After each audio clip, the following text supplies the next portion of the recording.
প্রিয় দেশবাসী, আসসালামু আলাইকুম। দেশ স্বাধীন হয়েছে,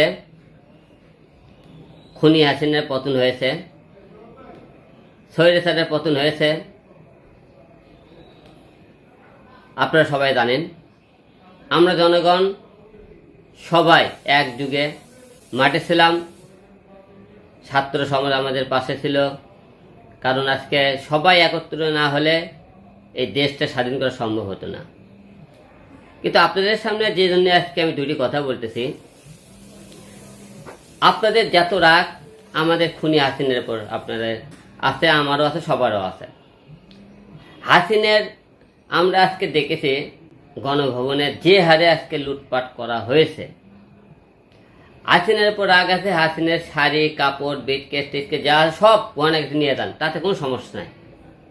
কিন্তু আমাদের রাষ্ট্রীয় যে সম্পদ, গণভবনে যে ভাঙচুর করে যে সমস্ত মাল লুটপাট করে নিয়ে যাওয়া হয়েছে, একবার আপনারা বিবেকের কাছে প্রশ্ন করুন, এই সম্পদ আমাদের সম্পদ আমরা লুটপাট করেছি।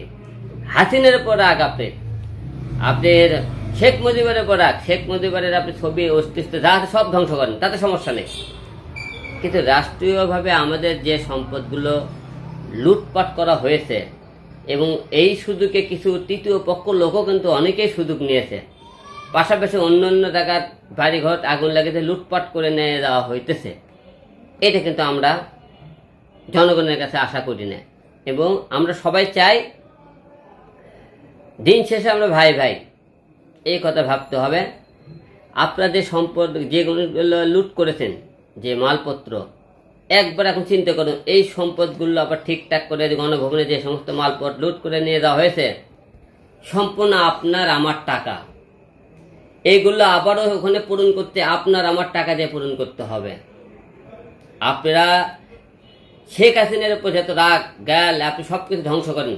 শেখ হাসিনার পার্সোনাল কোনো বাড়ি ঘর থাকলে সেটা আপনি ভাঙচুর করেন, লুটপাট করেন। কিন্তু আমাদের রাষ্ট্রীয় সম্পদ লুটপাট করা, ভাঙচুর করা, এটা আমাদের মোটেও ঠিক না।